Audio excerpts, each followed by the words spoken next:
Hey, what's going on, guys? I have the Special Forces tie in hand. We're going to unbox it for you here. This is from X-Wings Wave 9, and we are going to pull this bad boy out.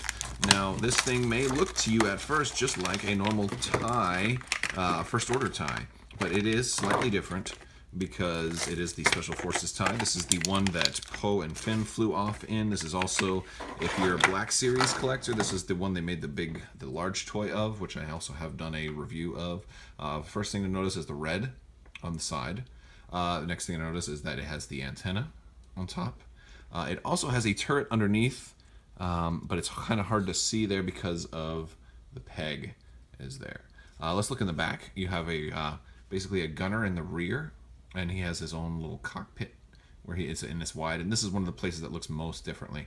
But if from a side view, it looks identical to the regular First Order ties, and but it is also a TIE fighter. Let's look at everything else that comes in here with this thing. And it's just so strange to have so many TIE fighters. Like, you know, at least when you look at them, and like when I look at all the stuff that all my ships in the box, it looks like there's just so many TIE fighters between the original TIE fighters, the First Order TIE fighters, and now these. It's crazy. So here is its style, the TIE SF fighter, and being a TIE fighter, it will be allowed to take certain TIE fighter upgrades. All right, so we have ones, which is great. This is, I think, maybe only the second or third Imperial ship to have a one forward. And that's just lovely because it's really nice to be able to slow roll your approach sometimes. And we do have all of our ones, but the hard turn ones are red. So it's got all of its twos, all of its threes, and then a 3S loop, and then also but no regular K turns. So we'd have a lot of red. It's not the best dial, but I like it because of the ones. All right, so I'm a big fan of one forwards. I like having that option. And yeah, that's what comes on that side. And then we've got our dials here. Now, this is the first small ship with an auxiliary rear arc. All right, well, there's actually two that are in this wave, but this one and the ARC 170 both are going to have this. And they kind of had to redesign the cardboard insert here. This is slightly different than a normal cardboard insert because they had to shrink the text down to fit that dotted line in. And then here's the other ones. All right. So let's take a look at the cards that come in this thing. All right, I'm going to look at. So first off, we have an auxiliary firing arc card here. If you've had a fire spray, you've already seen this. All right, we've got Quick Draw. And Quick Draw is amazing, right? Look at this guy. He's a pilot skill 9. We can also look at the ship itself here before we talk about his abilities. Let's look at the ship stats.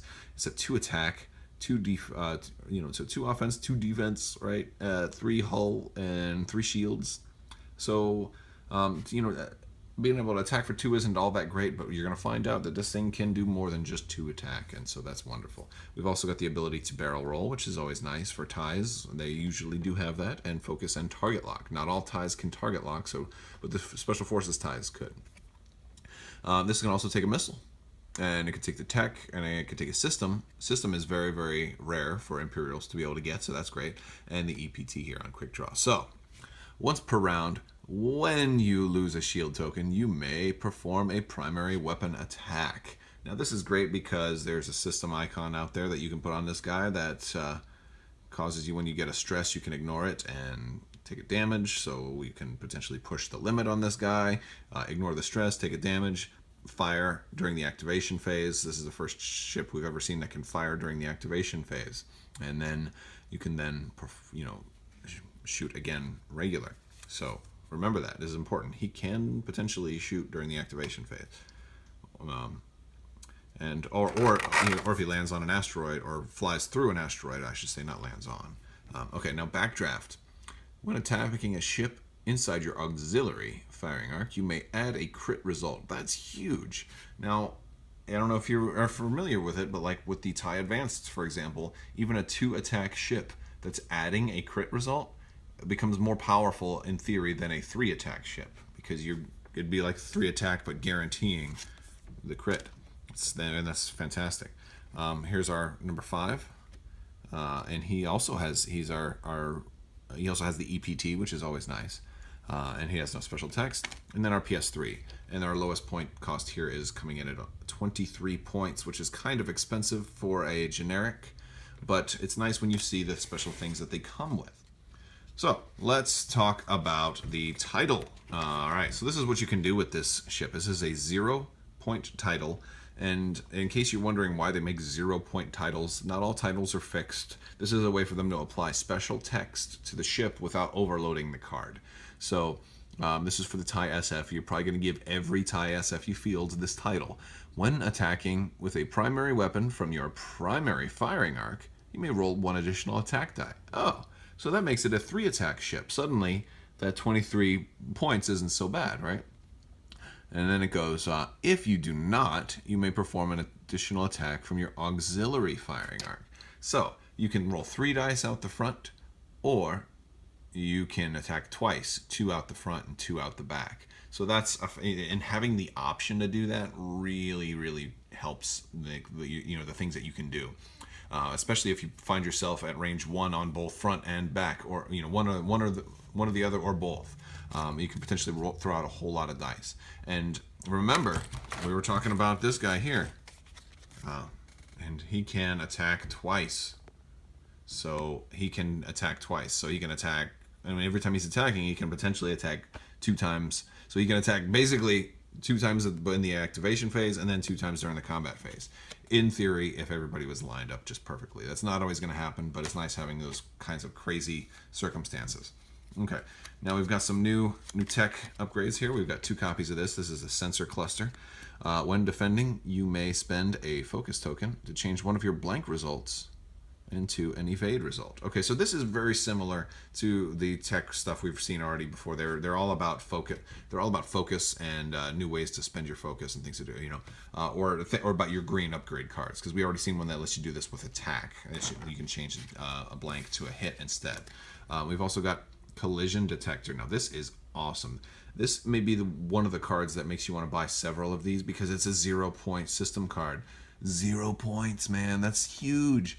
All right, when performing a boost barrel roll or decloak, your ship and maneuver template can overlap obstacles. And we're rolling for obstacle damage, ignore all crit results. So this is really good. This, like, for example, I might want to put this on every B-Wing I ever field. Like, even if I'm fielding naked B-Wings, I can give this to them for free, and it just gives them more options. And it allows them to completely ignore the hits from debris clouds, and ignore some of the hits from asteroids, and being able to barrel roll through asteroids if I need to, or on top of them. It's like, usually you wouldn't want to do that, but sometimes it's great having the option. It's not a terribly powerful card, but for 0 points, it's great. Sadly, you only get 1. Now, wired. Now, we've seen this already in the TIE FO. When attacking or defending, if you're stressed, you may reroll 1 or more of your eyeball results. So that's all the upgrades we get, but it's a very cool card, a very cool ship, I should say, and it gives us the ability to attack forward and backward at the same time. Some people were expecting it to have a crew, but that is... the crew is basically a built-in gunner. It is just a dedicated gunner, and you can't swap it out for another crew. And if you could, then it would lose all of its firepower and wouldn't be very good. And then, well, you kind of already have that with the TIE Bomber and the TIE Shuttle title. So no extra crew slot in there, but then that also kind of might make it broken. Imagine putting gunner in this thing. Shoot forward, then shoot backward, now shoot forward again. Boom, forget about it. All right, so this has been the TIE SF unboxing from X-Wings Wave 9. Thank you guys so much for watching, and if you like this video, please subscribe and stay tuned for more videos, and give me a thumbs up and a comment and all that stuff. I really do appreciate it. Thank you so much. Have a wonderful day.